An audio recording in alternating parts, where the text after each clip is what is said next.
Bab 871, bergerak dengan dominasi. Lembah itu sangat terpencil dan sulit ditemukan. Dua gunung menjulang melengkung ke arah satu sama lain, membentuk satu-satunya jalan menuju kedalaman ngarai berkabut ini. Hutan belantara yang sunyi dari dongeng dan legenda terbentang di luar mereka. Bagi orang yang melihat dari luar lembah, kabut dan kabut mengelilingi area tersebut, menyelimuti lembah dalam kabut kaleidoskopik sepanjang tahun. Fenomena tersebut memberikan daerah itu rasa misteri yang menakutkan. Arus udara menembus pintu masuk lembah, bergemuruh seperti sambaran petir yang dahsyat. Itu adalah bukti jelas dari pembatasan yang kuat. Itu benar-benar pintu masuk ke alam liar. Jiang Chen bertukar pandang dengan Huanger. Menurut peta yang mereka miliki, setidaknya, mereka tahu bahwa mereka telah datang ke tempat yang tepat. He Hongsu tidak menipu mereka. Menyaksikan kekuatan pembatasan dan pelepasan arus udara yang terputus-putus dengan ketebalan yang sama dengan lengan bayi, Jiang Chen tidak ragu bahwa segelnya melemah. Jika sebaliknya, bahkan pembudidaya alam kaisar akan menjadi debu ketika mereka mencoba memasuki alam liar. Itu benar-benar tidak mungkin bagi para pembudidaya yang berkeliaran. Zaman kuno benar-benar memiliki batasan yang luar biasa. Itu masih memegang kekuatan seperti itu setelah bertahun-tahun yang tak terhitung banyaknya. Tidak heran tidak ada yang menjelajahi daerah ini, bahkan dengan kerajaan timur dan kerajaan bulan kegelapan begitu dekat. Mempertimbangkan kekuatan para pembudidaya dari dua kerajaan ini, akan menjadi masalah bagi mereka untuk sampai ke pintu masuk, apalagi menjelajah lebih jauh. Jiang Chen tidak meragukan kebenaran kesimpulannya. Itu bahkan tidak 2000 mil dari Kadipaten Jianghan, tapi jalan di antara keduanya bukanlah sesuatu yang bisa dilalui oleh para pembudidaya kerajaan biasa. Bahkan para kultivator alam asal akan merasa sulit untuk menjaga diri mereka aman dari binatang buas dan bahaya yang akan mereka hadapi di sepanjang jalan, apalagi para kultivator alam roh, yang merupakan yang terbaik yang dapat ditawarkan oleh kedua kerajaan ini. Apa yang kamu lakukan di sini dengan tampang licik? Pergi dari pandanganku. Seseorang merasa terprovokasi dengan melihat Jiang Chen dan Huanger berjalan lebih jauh. Dia muncul di depan mereka berdua, mengaum, dengan ketidaksenangan di wajahnya. Jiang Chen pura-pura tidak memperhatikan dan malah menatap pintu masuk lembah. Menyebarkan mata dewanya secara maksimal, dia mulai menyelidiki sekeliling. Dia ingin tahu area pembatasan mana yang melemah dan kapan retakan itu akan muncul. He Hongsu tidak menyebutkan detail ini dalam informasi yang dia berikan. Dia hanya menyebutkan bahwa pintu masuk bergantung pada melewati beberapa lapisan pembatasan dan bahwa pil penawar harus dikonsumsi terlebih dahulu. Pembukaan dalam pembatasan akan ditutup tak lama kemudian. Jika orang yang masuk ingin pergi, mereka harus menunggu sampai pembukaan berikutnya. Jiang Chen adalah pria yang sangat memperhatikan detail. Dia suka menyelidiki semuanya secara menyeluruh sebelum mengambil tindakan. Hak untuk berbicara datang hanya setelah penyelidikan terperinci, seperti halnya pemahaman yang lebih baik tentang situasi yang dihadapi. Namun, tindakannya secara tidak sengaja semakin memprovokasi orang yang telah meneriakinya. Nak, kamu tuli atau bisu? Aku menyuruhmu nyahlah. Suara tajam dari sebelumnya terdengar lagi dengan kemarahan yang meningkat. Dia tampak siap untuk menyerang dengan provokasi sekecil apapun. Jiang Chen mengerutkan alisnya, melirik orang yang dimaksud. Dia berdiri lebih dari 10 meter dari orang lain. Bagaimana dia memengaruhinya dengan cara apapun. Tapi lelaki itu terus menggonggong tanpa henti seperti anjing gila. Suasana hati Jiang Chen sudah suram, dan keributan itu hanya memperburuknya. Apa? Ini rumahmu. Nada suara Jiang Chen sangat dingin. Percakapan santai darinya mengungkapkan total 5 anggota dalam grup mereka. Setelah diperiksa lebih dekat, dia bahkan sedikit akrab dengan mereka. Jiang Chen bertukar pandang lagi dengan Huanger. Keduanya ingat dari mana kelima orang itu berasal. Tepat setelah jatuhnya Regal Pil Palace, dan Jiang Chen telah membalas dendam terhadap Gong Wuji dengan membunuh cucunya Gong Qi. Pada saat itu, dia telah memasuki Great Scarlet Capital untuk mengumpulkan informasi. Ini adalah pertama kalinya dia ke kota dan pertama kali dia muncul di Dragon dan Phoenix. Begitulah cara dia bertemu dengan 5 pembudidaya pengembara ini. Hadiah Great Scarlet Mid Region dan Eternal Celestial Capital baru saja diposting. Jumlah mereka tidak terlalu konyol seperti sekarang, tapi itu masih 5 juta batu roh suci, 3.000 pil pengganda asal, dan 1 ramuan roh peringkat langit. Selain itu, orang yang menyerahkan hadiah akan berhak atas pangkat seorang duke sejauh 10.000 mil, mewariskan medali Kekaisaran Merah Besar, dan diberi hak untuk mendirikan sekte mereka sendiri di wilayah tersebut. Mereka berlima pertama kali muncul di Dragon dan Phoenix, tanpa malu-malu mengklaim bahwa mereka akan menangkap Jiang Chen dan mengumpulkan hadiah tampan yang menyertainya. Dia memiliki kesan yang kuat tentang orang-orang ini. Pemimpin mereka adalah seorang pria bermata satu dengan sikap ganas dan pikiran yang cerdas. Mereka menyebut diri mereka, Gua Hantu 5. Mereka adalah pembudidaya alam bijak yang cukup kuat dan dapat dihitung di antara pembudidaya pengembara yang lebih baik di sini. Selain itu, mereka adalah perusahaan dari 5 teman dekat. Tampak kuat dan perkasa bagi pengamat biasa, mereka telah mengklaim sebidang tanah yang cukup besar sebagai milik mereka. Kultivator terdekat terletak lebih dari 1000 kaki dari mereka. 4 dari 5 orang sangat marah, pemimpin bermata satu adalah satu-satunya yang tidak menunjukkan perubahan ekspresi. Jiang Chen tidak mengabaikan mereka, dia berani membalas. Orang yang berbicara tadi tiba-tiba berdiri. Dia adalah pria kurus dengan dagu runcing. Nak, kamu ingin mati. Meskipun Gua Hantu 5 adalah pembudidaya yang berkeliaran, mereka masih agak sombong. Namun, Jiang Chen tidak akan terintimidasi oleh mereka. Bahkan Jiang Chen tua tidak akan takut dengan 5 Gua Hantu, apalagi Jiang Chen saat ini. Dia melirik ke pihak lain dengan dingin. Kamu adalah bagian dari Gua Hantu 5. Sungguh mengherankan bahwa seseorang yang arogan sepertimu masih hidup, katanya dengan acuh tak acuh. Huanger menggelengkan kepalanya pada dirinya sendiri juga.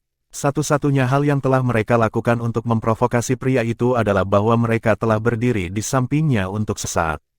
Pakar manapun yang pantas mendapatkan garam bisa memukul orang-orang ini seperti orang yang akan lalat.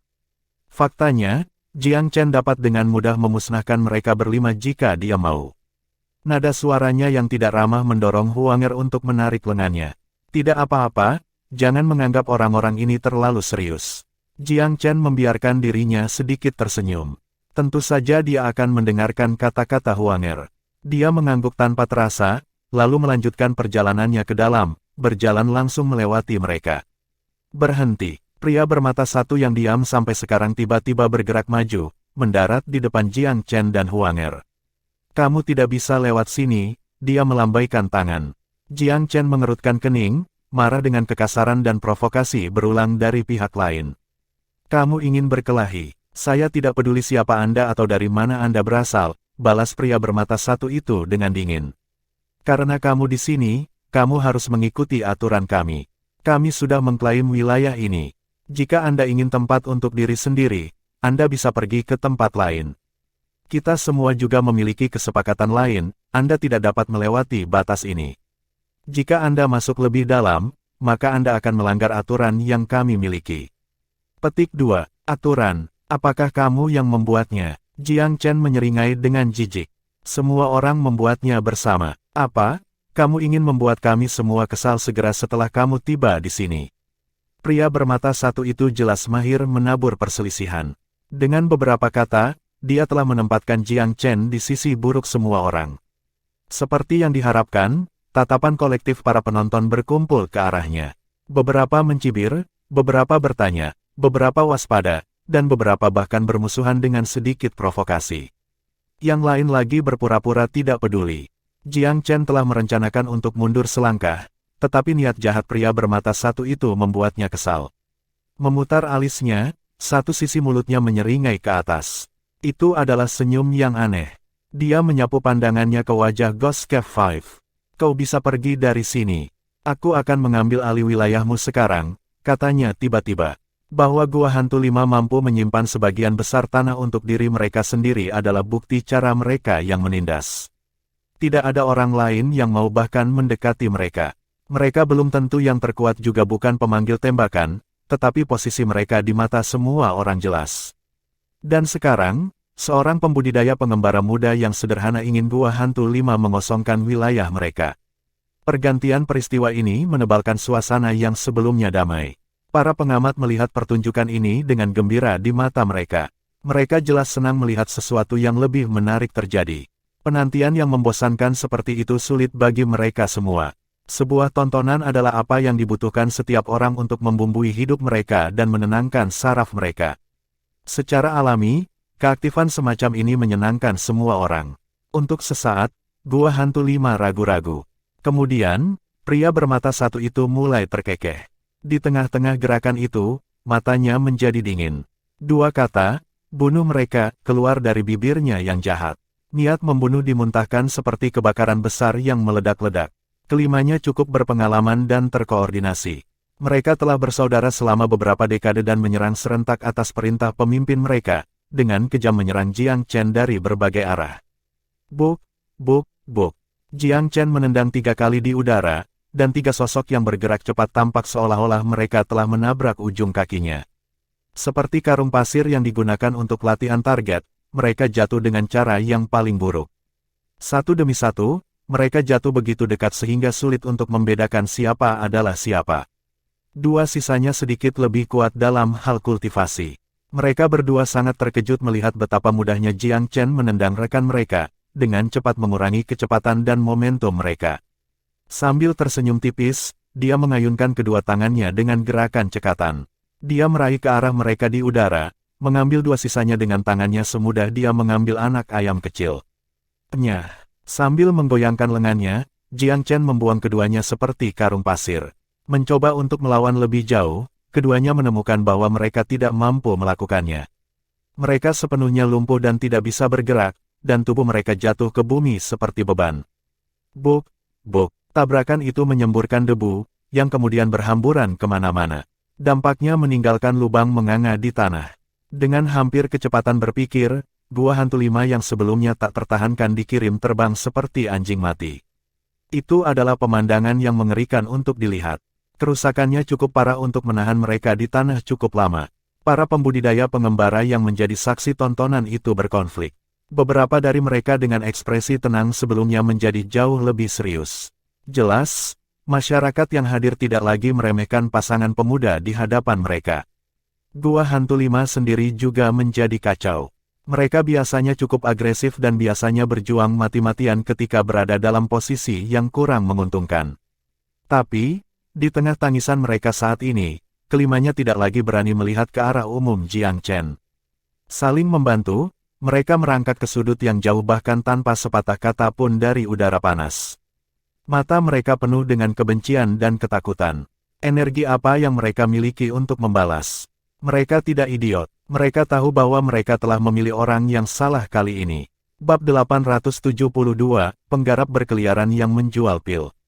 Gua Hantu 5 memiliki reputasi preman, membuat pembudidaya pengembara yang khas memberi mereka tempat tidur yang luas. Jiang Chen bahkan lebih ganas dan lebih mendominasi dalam hal ini, memberikan tekanan mencekik pada semua orang yang terlihat.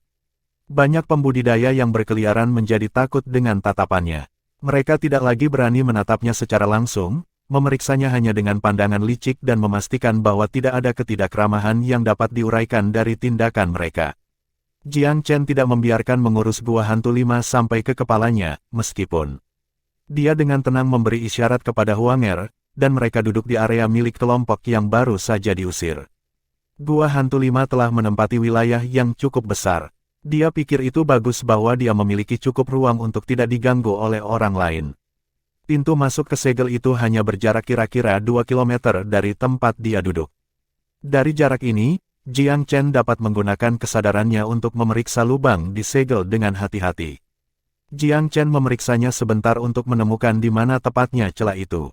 Pada pandangan pertama, tampaknya tidak ada bedanya dengan segel lainnya. Tetapi pemeriksaan lebih dekat mengungkapkan bahwa energi roh yang mengalir melewati lubang itu sedikit lebih lambat daripada di tempat lain. Itu seperti rantai yang berisi cincin cacat di dalamnya. Ketika energi roh di dalam segel datang ke cincin ini, ia melompat setengah berdetak. Setelah melihat segel sedikit lebih lama, Jiang Chen dapat mengumpulkan beberapa prinsip di balik operasinya. Menurut perhitungannya, segel itu masih membutuhkan 1 atau 2 hari lagi untuk membuka lubang seukuran manusia. Setelah menganalisis segel, Jiang Chen menenangkan dirinya dan mulai mengamati sekelilingnya.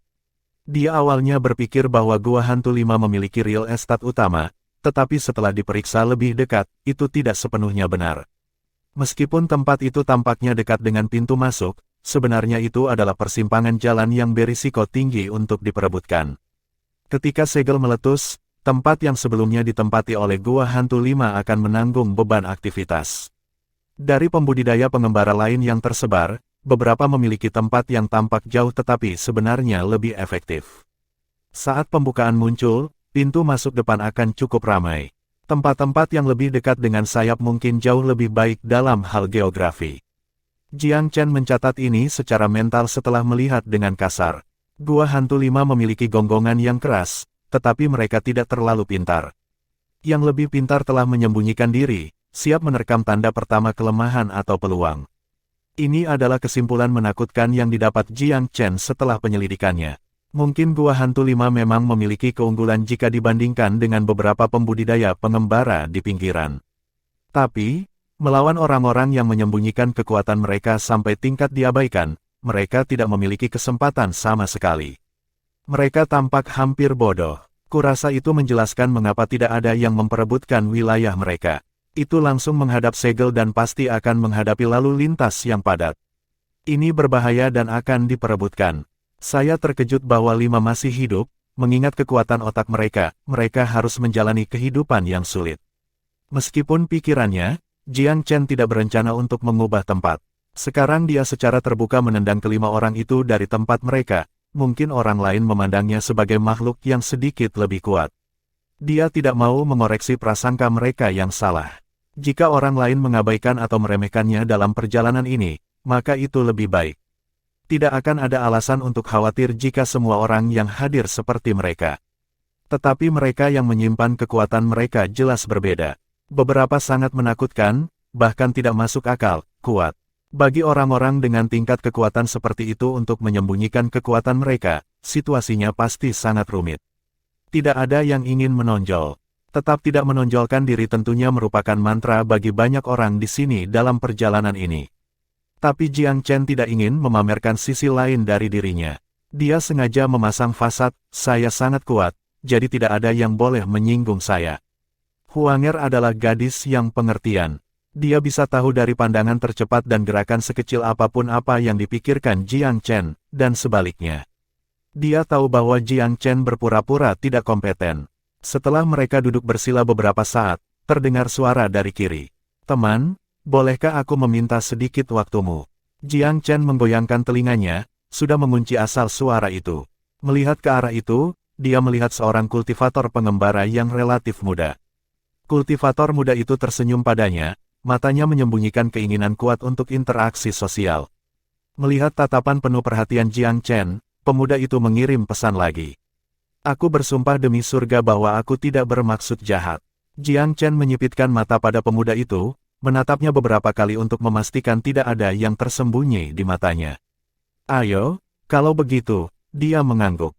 Pemuda itu mengangkat kedua tangannya secara horizontal, berhati-hati agar tidak mengganggu orang lain, bahkan semut di tanah.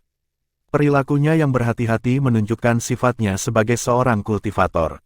Khawatir tentang kemungkinan kesalahpahaman, pemuda itu mengangkat kedua tangan saat dia berjalan ke wilayah Jiang Chen. Dia menyunggingkan senyum yang sedikit dijaga. Halo sobat, sedikit perkenalan dulu. Saya Lin Yanyu. Aku mengerti. Silahkan duduk. Jiang Chen mengangguk dengan acuh tak acuh, lalu melirik pemuda itu lagi. Jangan bertingkah mencurigakan. Jika Anda memiliki sesuatu untuk dikatakan, maka keluarkan. Petik 2. Lin Yanyu tidak bisa membantu tetapi terus mengangguk. Ekspresinya meminta maaf. Bolehkah aku menanyakan nama keluargamu? Jiang Chen memiringkan kepalanya ke arah Huanger. Huang, katanya santai. Jadi Taois Huang kalau begitu. Kamu datang untuk berbasa-basi. Jiang Chen mengerutkan kening. Lin Yanyu menawarkan senyum mendamaikan. Tidak sama sekali. Maaf jika agak mendadak, tapi saya datang ke sini untuk, memasarkan beberapa produk yang saya miliki. Pasar, produk. Jiang Chen tidak bisa mengerti mengapa pemuda itu datang ke tempat yang begitu serius untuk menjual barang. Itu tidak cocok. Tanah liar yang sunyi belum dibuka sejak zaman kuno. Banyak miasmas pasti telah menumpuk tanpa aktivitas manusia. Saya bukan pria dengan banyak bakat, tetapi saya bangga dengan keterampilan pemurnian pil saya. Saya datang untuk menawarkan beberapa pil penawar untuk perjalanan Anda.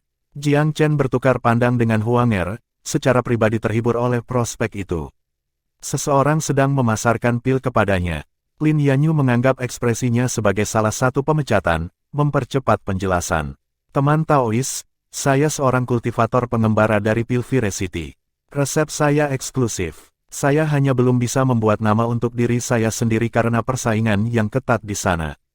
Ini adalah kesempatan bagi saya untuk membuktikan kualitas pil saya. Anda dapat menenangkan pikiran Anda, saya hanya bermaksud untuk mendapatkan beberapa testimoni daripada menghasilkan uang.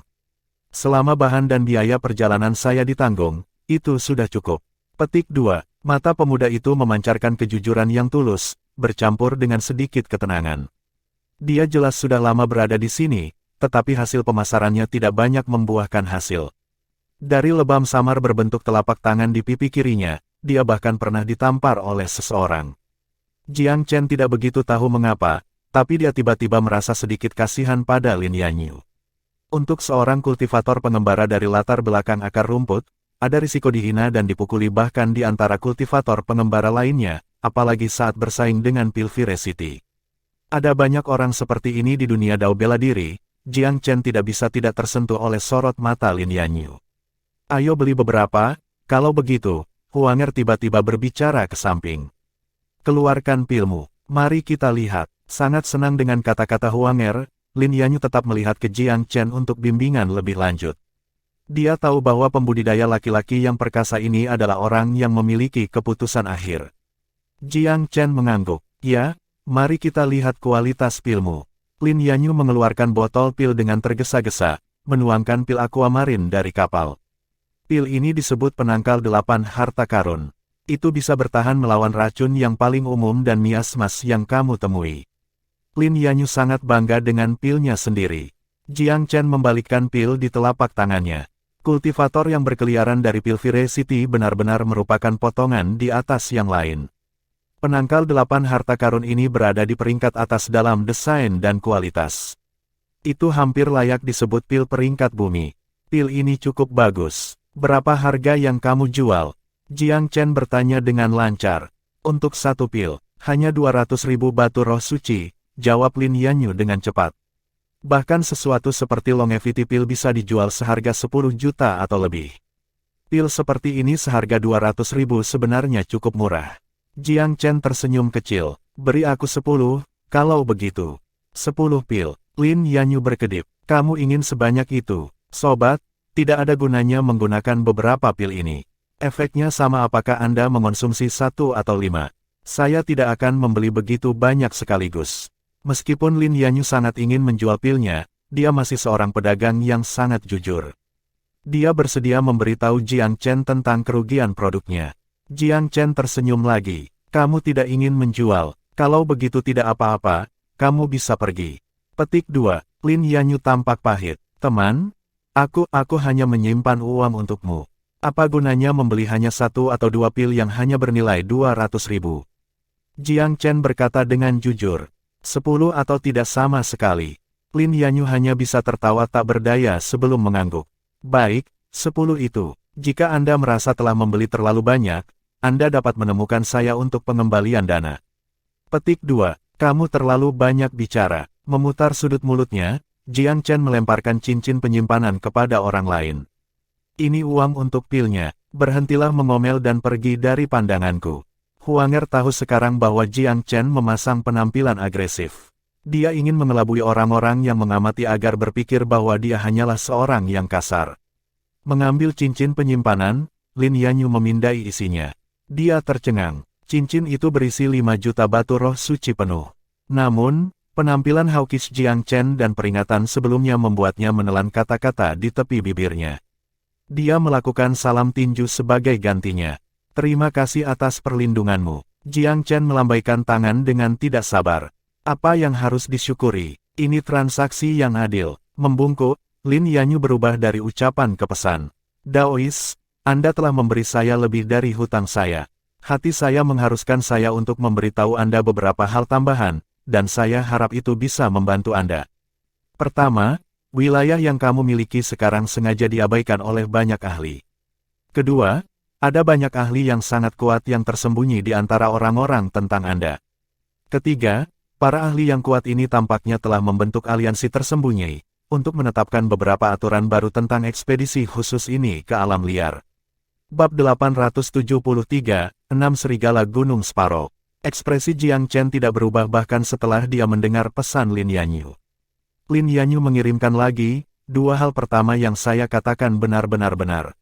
Saya tidak memiliki bukti kuat untuk yang ketiga, tetapi berdasarkan pengamatan saya sendiri, saya hampir yakin bahwa itu benar. Anda dapat melihat sendiri nanti, Taois Huang, tetapi tolong jangan katakan bahwa sayalah yang memberitahu Anda ini, atau bahkan tidak memiliki 10 nyawa dapat menyelamatkan saya. Petik 2. Lin Yanyu tersenyum kecut dan menangkupkan tangannya ke arah Jiang Chen. Baru kemudian dia dengan hati-hati pergi. Jiang Chen mengerutkan kening, tetapi tidak melihat kepergian Lin Yanyu. Mempertimbangkan betapa hati-hatinya Lin Yanyu, dia pasti membutuhkan banyak keberanian untuk mengungkapkan informasi ini. Jiang Chen menghela nafas dalam hati. Setiap orang memiliki cara hidupnya masing-masing. Lin Yanyu ini mungkin tampak picik dan rendah, tetapi dia memiliki prinsipnya sendiri. Batu roh yang saya berikan kepadanya adalah apa yang benar-benar berharga dari penangkal 8 harta, tetapi dia tidak hanya menolak untuk menerimanya, dia bahkan memberi saya sedikit intel sebagai balasannya. Dia orang yang menarik, oke. Sejujurnya, dia sangat terkesan dengan Lin Yanyu. Lin Yanyu mungkin tidak menjalani kehidupan yang tidak terkendali, bahkan bisa dikatakan bahwa cara dia menjalani hidupnya mungkin agak terlalu berhati-hati, tetapi itu tidak berarti bahwa dia adalah orang yang tidak memiliki prinsip. Dia menolak untuk mengambil keuntungan dari orang lain bahkan ketika dia dalam kesulitan. Ada banyak ahli berperingkat teratas di dunia ini, tetapi Jiang Chen berani mengatakan bahwa banyak dari mereka tidak memiliki karakter moral seperti dia. Dia tidak membutuhkan penawar 8 harta karun. Baik dia dan Huanger telah menyempurnakan garis keturunan Thundercloud Cicada dan dengan demikian kebal terhadap racun. Tidak ada kabut beracun atau racun yang bisa melukai mereka. Di sisi lain, informasi yang diberikan Lin Yanyu sangat berharga bagi Jiang Chen. Jiang Chen telah menemukan informasi pertama yang diberikan Lin Yanyu kepadanya melalui pengamatannya sendiri. Tempat yang dia pilih adalah tempat yang tidak diinginkan siapapun, bahkan jika seorang ahli menyerah. Jiang Chen juga telah menemukan potongan kedua melalui pengamatannya sendiri. Pasti ada beberapa ahli yang jauh lebih kuat dari Gua Hantu 5 yang bersembunyi di suatu tempat di sekitar area tersebut. Potongan ketiga yang telah diberikan kepadanya, bagaimanapun, sangat penting. Jika memang ada aliansi rahasia seperti yang diklaim Lin Yanyu, Jiang Chen perlu memikirkan rencananya secara menyeluruh. Biasanya, aliansi seperti ini sama sekali tidak dapat diandalkan. Jiang Chen sendiri tidak punya rencana bersekutu dengan siapapun di daerah itu. Namun, aliansi seperti ini berarti ada aturan yang jelas dan sistem distribusi keuntungan yang ditetapkan. Terus terang, sejumlah kecil ahli ingin mengklaim pay itu untuk diri mereka sendiri dan menendang semua orang menjauh dari meja makan. Jiang Chen tidak ingin diasingkan oleh aliansi. Dia menyukai gagasan bahwa aliansi seperti ini mungkin akan menimbulkan masalah baginya dalam kegelapan bahkan lebih sedikit. Itulah mengapa dia perlu tahu lebih banyak tentang aliansi. Jika dia tidak bisa menghancurkan aliansi, dia harus menjadi bagian darinya. Bukannya Jiang Chen membutuhkan bantuan mereka, tapi itu juga bukan bagian dari rencananya untuk dikucilkan seperti orang bodoh. Sementara dia tenggelam dalam pikirannya, dia tiba-tiba mendengar teriakan di dekatnya, "Ayo, enyahlah." Jiang Chen mengerutkan kening dan melihat ke arah sumber suara. Sosok Lin Yanyu muncul di depan mata Jiang Chen sekali lagi. Dia menggigit bibirnya dengan lembut dan menatap keras pada pria berotot yang mencoba mengusirnya. "Kalau kamu sudah minum pil, maka kamu harus membayarnya, kawan. Ini tidak seperti Anda kekurangan 200.000 batu roh. Jika Anda tidak ingin melakukannya, maka Anda harus mengembalikan pil saya."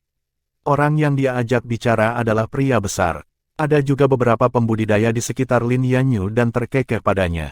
Para pembudidaya ini tampak lebih kuat dari Gua Hantu 5. Tempat yang mereka klaim juga lebih dekat dengan pintu masuk. "Aku memberimu wajah dan membantu ketenaranmu dengan menerima pilmu, bodoh. Jika itu benar-benar sebaik yang Anda klaim, maka saya akan mempertimbangkan untuk membayar Anda untuk masalah Anda setelah kami berhasil keluar dari hutan belantara yang sunyi. Siapa yang tahu jika Anda hanya berbohong untuk menghasilkan uang dengan cepat jika saya membayar Anda sekarang. Bukankah kamu juga berpikir begitu, saudara-saudara?" Untuk sepersekian detik, pria berotot itu membuat tindakan mengklaim milik orang lain tanpa memberikan kompensasi yang diperlukan tampak masuk akal. Namun, ini bukan hari pertama Lin Yanyu di Jianghu. Bagaimana mungkin dia tidak tahu bahwa orang-orang ini mencoba meminum pilnya tanpa membayar? Apa yang mereka sebut pembayaran tertunda benar-benar omong kosong. Jika mereka tidak mau membayarnya sekarang, apakah mereka benar-benar bersedia membayarnya setelah keluar dari hutan belantara yang sunyi? Teman, aku melakukan bisnis dengan sedikit uang, dan ini pertama kalinya kita bertemu. Tidak mungkin saya membiarkan Anda membeli secara kredit seperti ini. Jika Anda tidak mau membayar saya, tolong kembalikan pil saya sekarang. Nada bicara Lin Yanyu mungkin sedikit menakutkan, tapi dia masih mengumpulkan keberanian untuk melindungi apa yang menjadi miliknya. Apakah kamu skram atau tidak? Mata pria berotot itu tiba-tiba menjadi gelap saat dia memelototi Lin Yanyu dengan jahat. Atau mungkin kamu ingin melihat apakah aku bisa menamparmu sampai mati dengan satu gerakan. Mata Lin Yanyu memerah, dan sedikit keraguan muncul di wajahnya. Namun pada akhirnya, dia menggelengkan kepalanya dan berkata, kembalikan pil saya dan saya akan segera pergi. Pria berotot itu tertawa dengan kejam, kamu yang memintanya. Tidak ada seorang pun di sini yang asing dengan hukum rimba di dunia kultivator pengembara. Bahwa Lin Yanyu mencoba memasarkan pilnya ke kelompok seperti 6 serigala Gunung Sparrow adalah bunuh diri untuk sedikitnya. Uang, itu sudah dianggap sebagai prestasi besar jika dia berhasil melarikan diri dengan nyawanya. Gua Hantu 5 mungkin tampak menindas dan ganas, tetapi hanya itu yang terlihat di permukaan. Perbuatan jahat yang dilakukan oleh Gua Hantu 5 bahkan tidak mencapai 1/10 dari apa yang telah dilakukan 6 serigala Gunung Sparrow.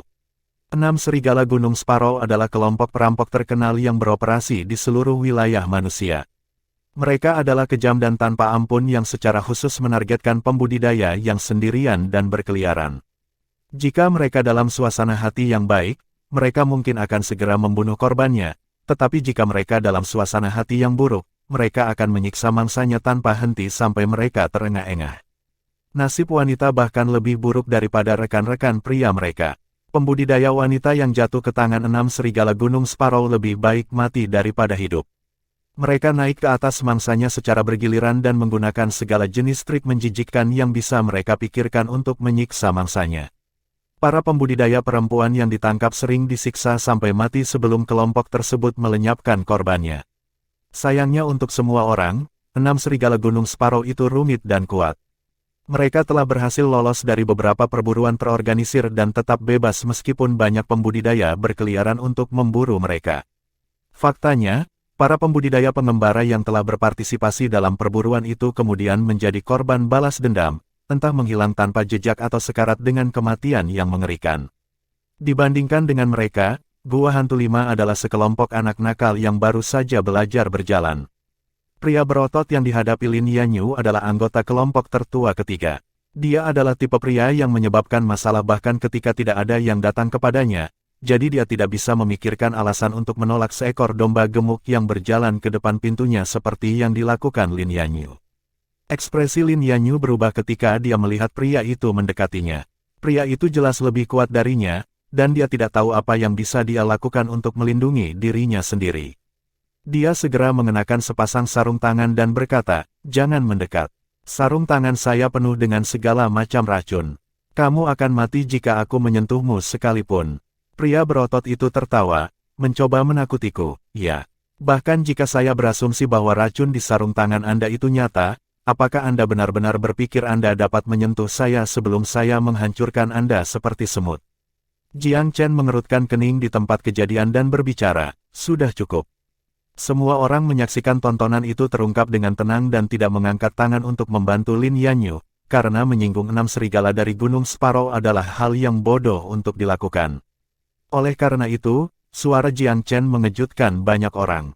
Pria berotot itu tiba-tiba memelototi Jiang Chen setelah beberapa saat terkejut.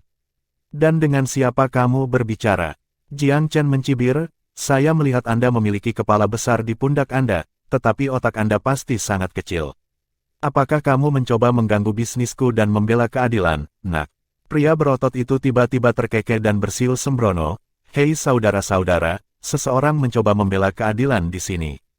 Perjalanan yang luar biasa. 5 pembudidaya lainnya dari 6 serigala Gunung Sparrow memandang dengan ekspresi tidak ramah di wajah mereka.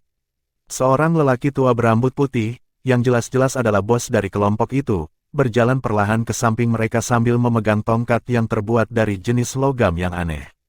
Mungkin lebih baik tutup mulutmu, teman. Jiang Chen menjawab dengan kesal, siapa temanmu? Pria tua berambut putih itu tampak terkejut dengan ini.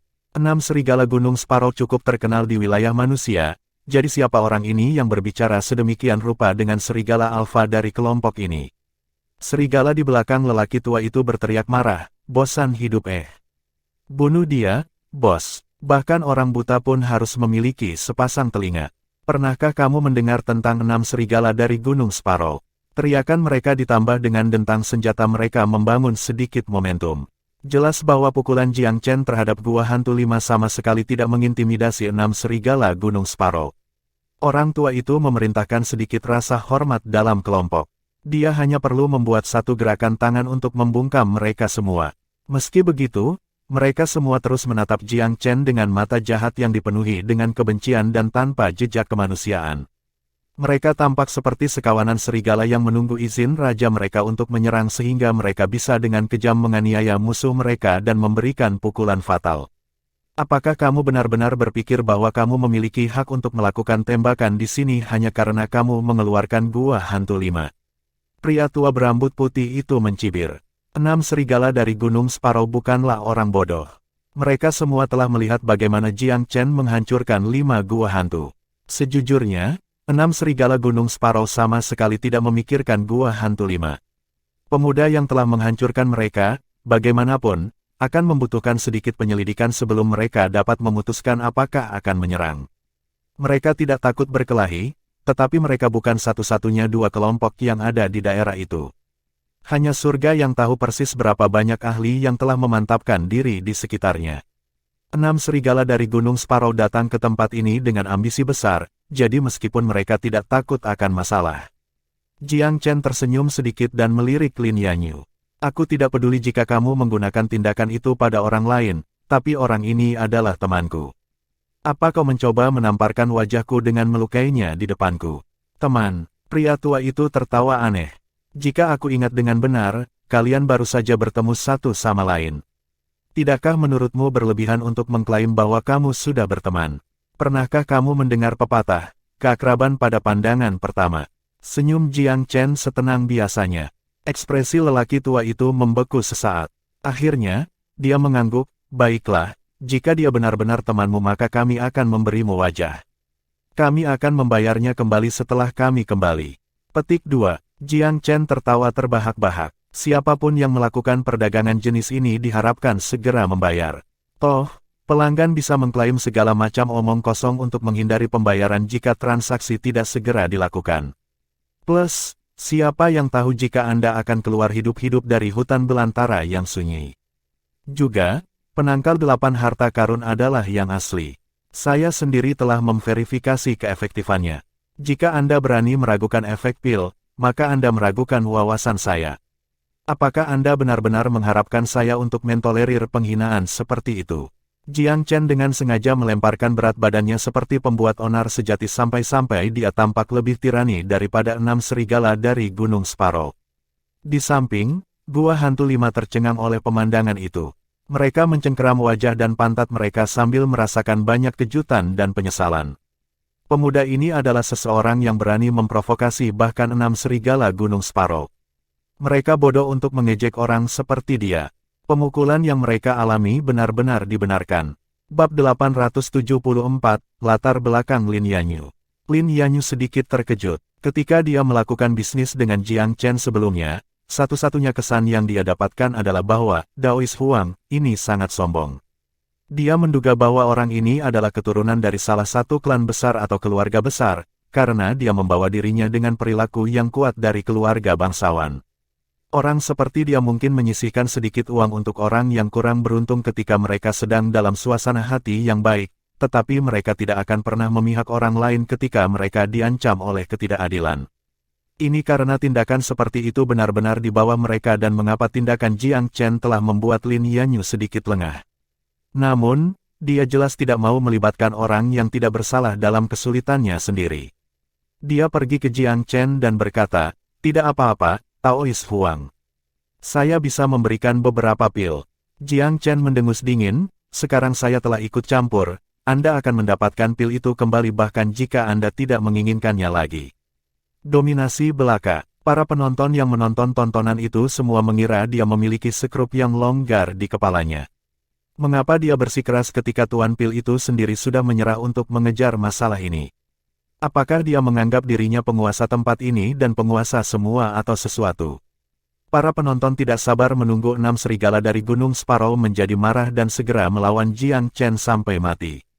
Faktanya, semakin kacau semakin baik, dan terbaik jika seseorang meninggal. Siapa yang tidak ingin pertunjukan yang bagus dan lebih sedikit pesaing untuk dilawan?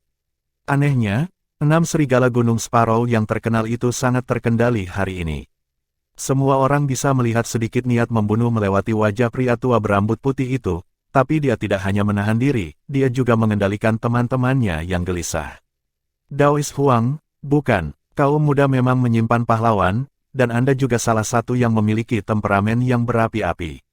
Jika saya harus menebak, latar belakang dan asal Anda tidak sederhana, bukan? Baiklah, aku akan memberimu sedikit wajah kali ini. Pria tua berambut putih itu mengayunkan lengannya dan melemparkan cincin penyimpanan ke Lin Yanyu. Tetap buka matamu, nak. Kami tidak akan selemah ini jika Anda mencoba menjual pil kepada kami lagi untuk kedua kalinya. Petik 2. Apakah dia baru saja membayar pilnya? Pemandangan itu mengejutkan semua orang yang melihat pemandangan itu. Namun, pria tua berambut putih itu tidak menunjukkan ekspresi apapun di wajahnya. Dia hanya menatap acuh tak acuh pada Jiang Chen. 6 serigala Gunung Sparrow tidak pernah melupakan dendam.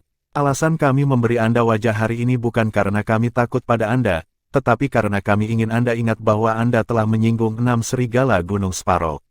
Begitu kita keluar dari hutan belantara yang sunyi, Anda dan kami akan menyelesaikan dendam ini untuk selamanya. Petik 2. Apa yang sebenarnya dia maksudkan adalah bahwa kedua tujuan mereka terletak di dalam hutan belantara yang sunyi, dan bahwa tidak ada gunanya saling menyakiti sekarang dan memungkinkan orang lain untuk mengambil keuntungan dari kelemahan mereka. Jiang Chen mengangkat bahu dengan acuh tak acuh, saya harap Anda bisa keluar hidup-hidup juga. Sebuah pengingat, jika Anda mau, penangkal 8 harta karun adalah hal yang nyata. Jika Anda tidak ingin diracun sampai mati, Anda sebaiknya mengkonsumsinya sekarang. Petik 2. Tentu saja, dia tidak melakukan ini demi 6 serigala dari Gunung Sparrow. Dia mengiklankan Lin Yanyu. Manusia adalah makhluk aneh karena mereka menindas yang lemah tetapi tunduk pada yang kuat. Perilaku tirani dan egois Jiang Chen bahkan mengintimidasi 6 serigala Gunung Sparrow, apalagi para pembudidaya pengembara normal lainnya. Seperti yang diharapkan Jiang Chen, orang-orang mulai mendekati Lin Yanyu untuk membeli pil sendiri. Ada banyak orang di sini yang mampu membeli 200.000 batu roh suci. Harga yang diberikan Lin Yanyu pada pilnya benar-benar cukup adil. Dalam waktu kurang dari 1 jam, penangkal 8 harta karun yang tidak ingin dibeli siapapun hanya beberapa saat sebelumnya benar-benar terjual habis. Lin Yanyu memiliki sekitar 60 pil sebelum dia bertemu Jiang Chen. Dia gagal menjual bahkan 1 pil pun meskipun mencoba melakukannya selama beberapa hari. Ini karena tidak ada yang mau mempercayai kata-katanya dan mengambil lompatan iman pertama itu. Tapi Jiang Chen melakukannya, menjadi orang pertama yang membeli pilnya. Dia kemudian diikuti oleh 6 serigala dari Gunung Sparrow. Segera setelah itu, semua orang tergoda untuk membelinya. Bagaimanapun, tanah belantara yang sunyi dipenuhi dengan bahaya. Harga hanya 200.000 batu roh suci untuk asuransi terhadap satu jenis bahaya yang mungkin dihadapi seseorang di sana cukup adil. Sementara beberapa ahli atau pemimpin top di daerah itu mungkin memiliki pil kuat yang melindungi mereka dari ancaman racun, hal yang sama tidak dapat dikatakan untuk setiap pembudidaya pengembara. Begitulah pil-pil itu dijual seperti kue panas. Bahkan gua hantu 5 membeli 5 penangkal harta karun sebelum pilnya terjual habis. Kali ini mereka sangat jujur dan tidak mencoba menipu selama pembayaran sama sekali. Jelas bahwa mereka menjadi jauh lebih patuh setelah mereka diberi pelajaran oleh Jiang Chen. Mereka juga takut bahwa dia akan menyimpan dendam terhadap mereka, dan mereka membeli pil dalam upaya untuk mengungkapkan keinginan mereka untuk berdamai dengan dia. Mereka ingin berkata, "Hei, kami tidak bisa mengalahkanmu, dan kami takut padamu, jadi kami membeli beberapa pil dari temanmu untuk menunjukkan rasa hormat kami." Fakta bahwa dia telah kehabisan pil hanya dalam 1 jam sedikit membingungkan Lin Yanyu. Dia telah berubah menjadi orang kaya, dengan 10 hingga 20 juta batu roh suci bergemerincing di sakunya. Biaya untuk membuat pil itu relatif rendah, sehingga keuntungan bersihnya cukup tinggi. Dia telah mendapatkan setidaknya 10 juta batu roh suci dari bisnis hari ini. Terima kasih telah membela saya, Taoist Huang. Saya bahkan tidak bisa mulai mengungkapkan rasa terima kasih saya. Saya memiliki beberapa pil tersisa yang ingin saya berikan kepada Anda sebagai tanda terima kasih saya. Lin Yanyu benar-benar orang yang menolak mengambil keuntungan dari orang lain. Dia adalah tipe orang yang membalas setiap kebaikan yang dia terima. Jiang Chen melambaikan tangan dan berkata, tidak apa-apa. Lin Yanyu terdiam. Dia tidak yakin bagaimana menghadapi sikap menindas Jiang Chen. Dia ingin berkenalan dengan Jiang Chen, tetapi dia juga takut Jiang Chen akan menghinanya. Itulah sebabnya dia mondar-mandir di sekitar area dengan canggung. Kamu menjual pilmu, jadi mengapa kamu belum pergi? Jiang Chen bertanya dengan cemberut. Lin Yanyu tersenyum kecut pada Jiang Chen. Meskipun dia tidak menjawab, matanya memberitahu Jiang Chen bahwa dia tidak berencana untuk pergi. Kamu orang kaya sekarang. Seseorang mungkin berpikir buruk tentang keuntungan Anda. Anda bisa tinggal jika Anda pikir Anda cukup baik untuk berurusan dengan perampok serakah ini. Jiang Chen telah berbicara dengan niat baik. Dia bisa melihat bahwa budidaya bela diri Lin Yanyu tidak begitu luar biasa seperti budidaya pil daunnya. Meskipun dia adalah seorang ahli alam bijak, dia hanya berada di alam bijak tingkat pertama atau kedua. Kultivator seperti dia ada di mana-mana di tempat ini. Bahkan yang terlemah di antara gua hantu 5 sedikit lebih kuat dari Lin Yanyu. Lin Yanyu tahu bahwa Jiang Chen mengatakan ini untuk kebaikannya sendiri, jadi dia mengiriminya pesan mental, terima kasih atas kebaikan Anda, Taoist Huang, tetapi saya masih ingin memasuki hutan belantara yang terpencil dan mencoba keberuntungan saya. Namun, jangan salah paham dengan niat saya. Saya di sini bukan untuk menjadi kaya atau apapun, saya menanggung beban yang tidak dapat saya bicarakan. Lin Yanyu mungkin terlihat seperti orang yang lembut, tetapi pada kenyataannya dia cukup keras kepala. Jiang Chen tahu Lin Yanyu pasti punya alasan sendiri untuk tetap tinggal dan bahwa itu bukanlah hal yang biasa dia lakukan. Tiba-tiba, dia ingat bahwa Lin Yanyu berasal dari Pilvire City. Dia melemparkan pertanyaan ceroboh, apakah kamu berasal dari Pilvire City? Lin Yanyu mengangguk dengan sedikit ejekan diri, saya dari Pilvire City, tetapi reputasi mereka kurang dari jimat dan lebih menjadi beban bagi saya. Beban? Maksud kamu apa? Emosi yang saling bertentangan bergolak di belakang mata Lin Yanyu. Dia melirik Jiang Chen sebelum berkata, saya harap Anda tidak akan mengatakan ini kepada siapapun, Taoist Huang. Saya mungkin berasal dari Pilvire City, tetapi jika saya memiliki pilihan untuk memilih tempat kelahiran saya sendiri, saya lebih suka untuk tidak memiliki hubungan dengan tempat itu.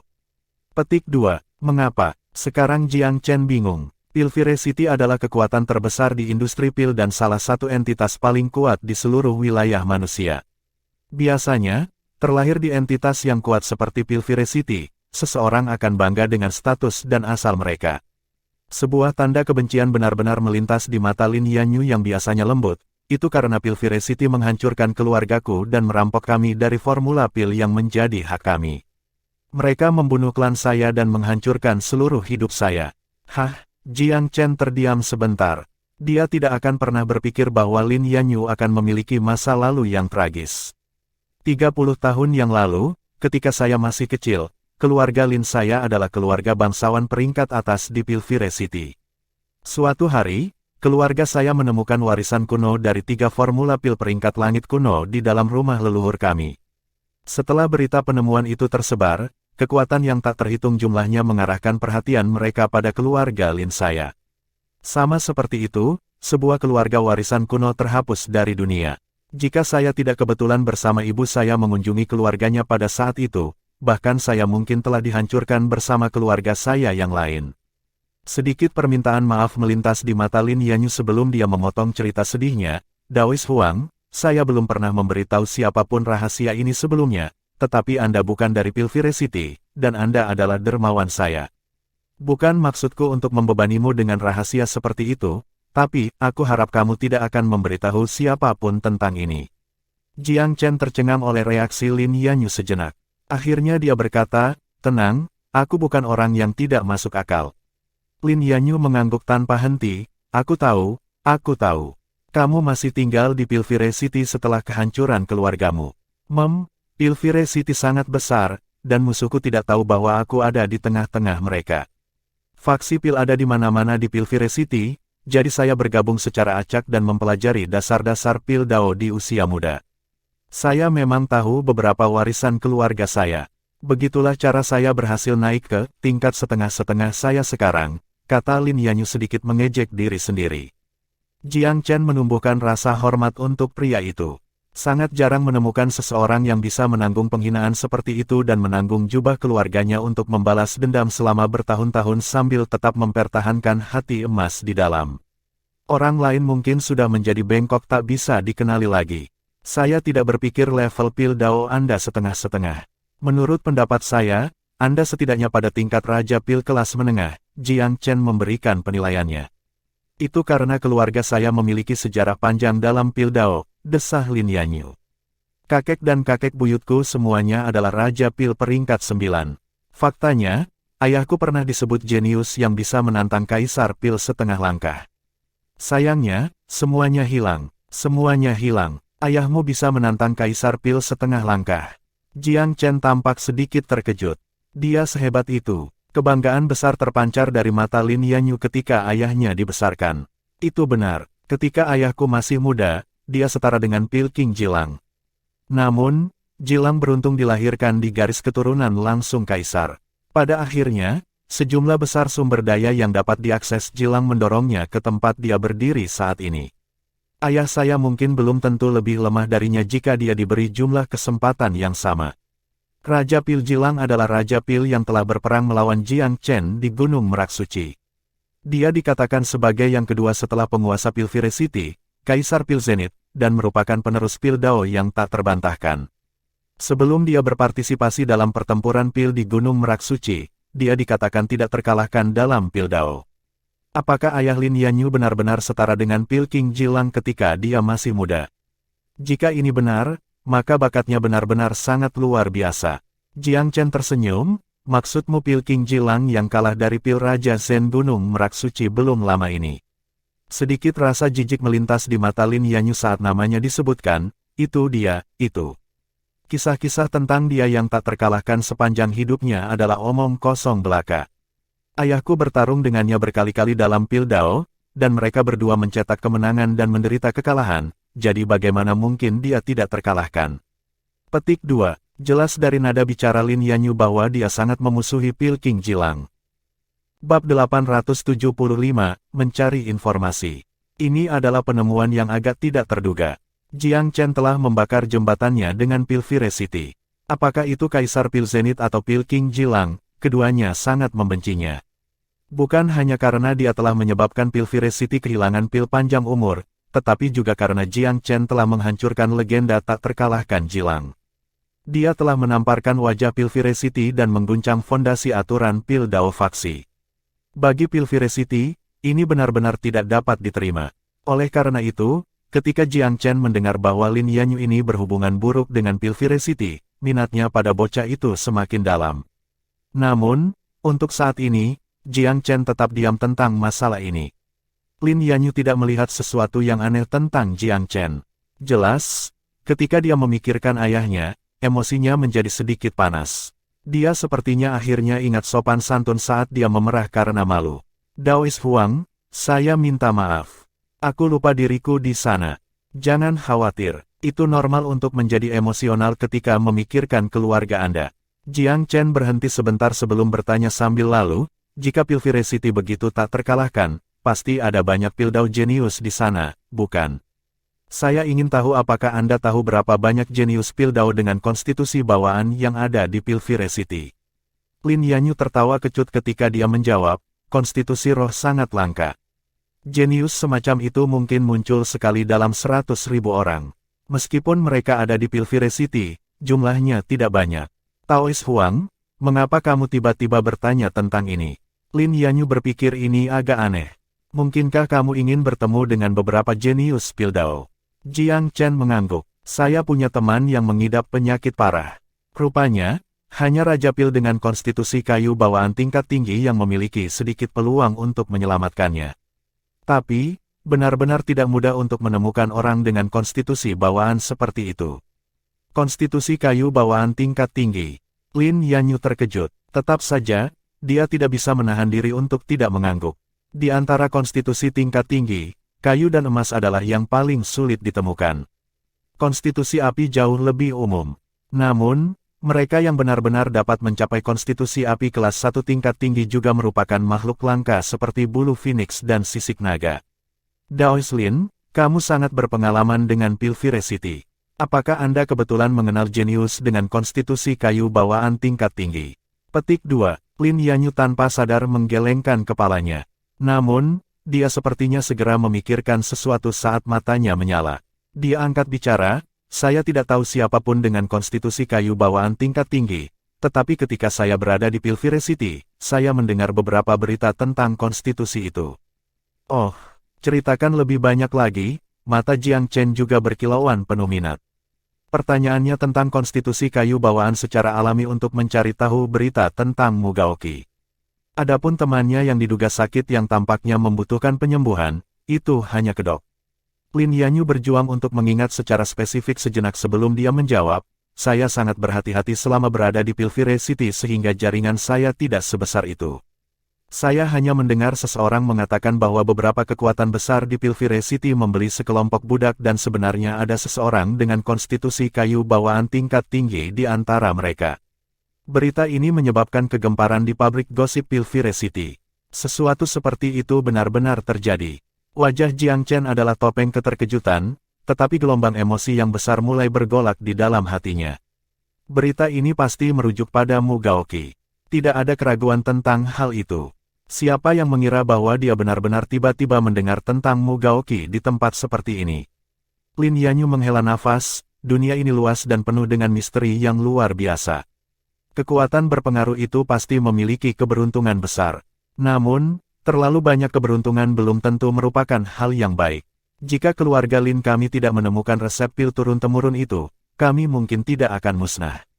Jiang Chen sedang tidak ingin mendengarkan Lin Yanyu berbicara tentang keluarganya.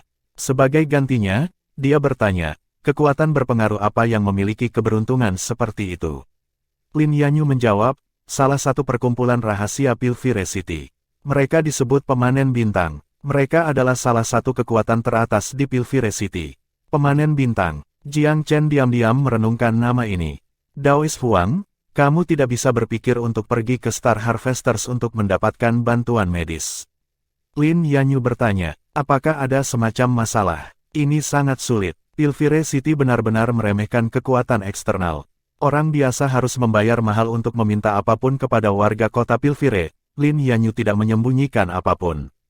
Sekarang dia tahu nama pemanen bintang, hati Jiang Chen menjadi lebih tenang. Tidak peduli apa, dia tidak bisa begitu saja meninggalkan Mugaoki seperti itu. Berkeliaran sebagai budak seseorang akan menjadi pemborosan besar dari konstitusi kayu bawaannya yang orde tinggi. Jadi bagaimana mereka akan menggunakan budak seperti dia? Jiang Chen bertanya-tanya karena penasaran. Sulit untuk mengatakannya, Lin Yanyu berpikir sejenak. Pilviracity tidak akan mendidik budak seperti dia yang asal-usulnya tidak jelas. Yah, mungkin mereka akan membuatnya menjadi raja pil boneka yang berspesialisasi dalam penyempurnaan pil. Tetapi mereka tidak akan memberinya banyak posisi, mereka juga tidak akan memberikan banyak pengetahuan kepadanya. Bukankah konstitusi kayu bawaan tingkat tinggi sangat langka? Jiang Chen mengerutkan kening. Memang jarang, sampai-sampai dikatakan bahwa tidak ada satupun dalam sejarah Pilviracity. Tetapi dunia pil Dao lebih memperhatikan masalah warisan daripada dunia bela diri. Mereka sangat peduli dengan latar belakang dan asalmu.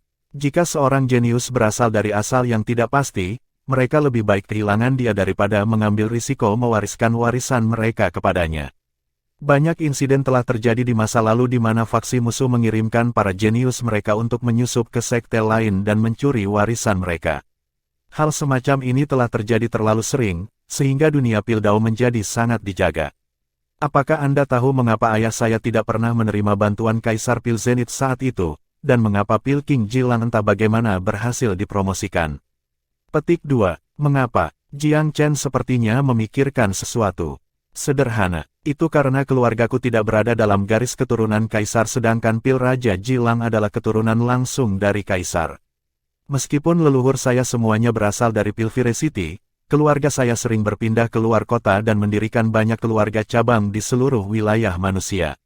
Oleh karena itu, dalam hal latar belakang, keluarga saya tidak dapat diandalkan tanpa syarat seperti Pil King Jilang. Lin Yanyu menatap Jiang Chen dengan senyum sedih. Itu kejam, bukan? Segala sesuatu tentang Pilvire City sekejam ini. Jiang Chen melihat bahwa setiap kali Lin Yanyu membicarakan Pil King Jilang, bocah itu akan diliputi oleh semacam kebencian yang tak dapat dijelaskan. Tiba-tiba, sebuah pencerahan terjadi padanya. Lalu, Pil King Jilang itu tidak akan menjadi penyebab di balik kejatuhan keluargamu, kan? Lin Yanyu tampak sedikit terkejut saat dia menatap Jiang Chen dengan sedikit terkejut. Tampaknya bahkan dia dikejutkan oleh tebakan Jiang Chen. Ini jelas merupakan reaksi dari seseorang yang pikirannya terbentang di hadapannya. Taois Huang, aku benar-benar kehilangan kendali hari ini. Saya selalu menanggung kebencian ini di hati saya tanpa menunjukkannya kepada siapapun. Saya tidak berharap bahwa Anda akan melihat melalui saya. Ekspresi Lin Yanyu tiba-tiba mendingin saat dia marah dengan gigi terkatup. Hanya ada satu penjelasan untuk kejatuhan keluarga Lin saya. Akar penyebabnya adalah ketakutan Pil King Jilang terhadap bakat ayahku dan ancaman yang akan diberikan ayahku pada reputasinya di masa depan. Bagaimana dia bisa membiarkan orang luar tidur di samping tempat tidurnya? Saya kira keluarga saya juga harus disalahkan karena terlambat mengetahui hal ini. Pada saat kami bisa bereaksi, kami sudah selesai. Petik 2. Sebuah gunung tidak dapat dikuasai oleh dua harimau, keluh Jiang Chen juga. Ayah dari Lin Yanyu ini memiliki bakat yang sebanding dengan Jilang dan bahkan telah mengalahkan Jilang sebelumnya. Ini jelas tidak dapat diterima oleh penerus Pilvire City di masa depan. Setiap otoritas absolut selalu memiliki cacat kecil. Itu seperti duri yang tersembunyi di bawah tahta kaisar, terus-menerus menusuk pantatnya. Perasaan seperti ini secara alami tidak menyenangkan. Keduanya mengobrol lebih lama. Jiang mengajukan beberapa pertanyaan lagi tentang Pilvire City tetapi tidak menanyakan sesuatu yang berlebihan agar Lin Yanyu tidak curiga. Meskipun Lin Yanyu juga berusaha membalas dendam pada Jilang, Jiang Chen tidak ingin orang lain mengetahui identitasnya secepat ini. Saat mereka sedang berbicara, sekawanan pembudidaya pengembara bergegas satu demi satu ke lokasi mereka dari segala arah. Jumlah orang yang bergegas ke mereka terus meningkat secara eksponensial. Ketika Jiang Chen pertama kali tiba, hanya ada beberapa ratus orang. Setelah beberapa jam berlalu, jumlah itu sudah membengkak menjadi lebih dari 1.000. Dari posisinya, dia bisa melihat setidaknya beberapa ribu orang menunggu pembukaan celah itu. Ini pasti terlalu banyak orang. Peningkatan jumlah orang menandakan peningkatan jumlah konflik. Ketika pendatang baru terus menyukai wilayah khusus ini, perjuangan yang tak terhitung jumlahnya meletus. Meskipun demikian, perselisihan ini tidak menjadi perhatian Jiang Chen. Saat dia tiba, dia telah bertarung dengan Gua Hantu 5 dan kemudian 6 serigala Gunung Sparrow. Reputasinya yang mengerikan telah menyebar. Selain itu, setiap orang yang cerdas kemungkinan akan mengabaikan tempat dia berdiri. Sebaliknya, setelah melihat bahwa Jiang Chen tidak mengusirnya, Lin Yanyu duduk di wilayah mantan bukannya pergi. Ketika dia melihat penampilan Jiang Chen yang tenang dan terkumpul, pikiran Lin Yanyu juga sedikit rumit. Taois Huang ini terlihat sangat tirani tetapi setelah mereka berbicara, Lin Yanyu samar-samar bisa merasakan bahwa dia bukan orang bodoh yang berotot. Namun, jika Taois Huang ini benar-benar memiliki wawasan, dia seharusnya dapat melihat apa masalahnya dengan wilayah ini. Belum lagi Lin Yanyu sudah memperingatkannya. Pada saat itu, perasaan Lin Yanyu sangat bertentangan. Ketika dia melihat bahwa bahkan serigala Gunung Sparrow takut pada Jiang Chen, dia sangat ingin berjalan di jalan yang sama dengan Jiang Chen. Secara internal, dia sudah samar-samar menganggap dirinya sebagai mitra Jiang Chen. Jika seperti itu, maka dia secara alami ingin memberi Jiang Chen beberapa saran. Tapi ketika dia menatap eksterior menyendiri Jiang Chen, dia merasa agak tidak pasti. Taois Huang, wilayah ini secara langsung menghadapi celah. Semua orang akan berlomba-lomba untuk mendapatkan tempat ini. Ini benar-benar berbahaya. Jika Anda mau mendengarkan saya, Jiang Chen terkekeh, saya pikir ini adalah tempat yang cukup bagus. Dalam senyum Jiang Chen, Lin Yanyu bisa melihat bahwa yang lain memiliki kartu di lengan bajunya. Dia terdiam sesaat dan berbicara lagi setelah beberapa saat. Apakah Taois Huang mengamati sesuatu tentang aliansi itu? Jiang Chen mengangguk. Suasananya sedikit aneh. Kami akan bertindak dengan bijaksana. Jiang Chen telah menyadari bahwa Lin Yanyu ini berharap untuk mengandalkannya dan agar mereka berdua diikat bersama. Mungkin bagi Lin Yanyu, kekuatannya cukup untuk membawa bocah itu melewati cobaan ini. Jika itu orang lain, Jiang Chen pasti akan menolak. Namun, Lin Yanyu ini berasal dari Pilvire City. Asal-usulnya agak unik. Selain itu, dia menyimpan dendam terhadap Jilang. Jiang Chen sedikit tertarik dengan orang ini. Saat mereka berdua berbicara, ekspresi Jiang Chen tiba-tiba menjadi gelap. Dia segera berdiri dan berjalan ke arah kanannya. Ada seorang lelaki tua pendek dan bungkuk yang mengambil tindakan yang tidak diketahui ke arah yang dia lihat. Teman, apakah kamu salah masuk ke tempat yang salah? Ini adalah wilayahnya. Secara alami, Jiang Chen tidak akan membiarkan siapapun melakukan kesalahan di wilayahnya. Terlebih lagi, intuisinya mengatakan kepadanya bahwa apapun yang dilakukan lelaki tua bungkuk ini, itu bukanlah sesuatu yang baik.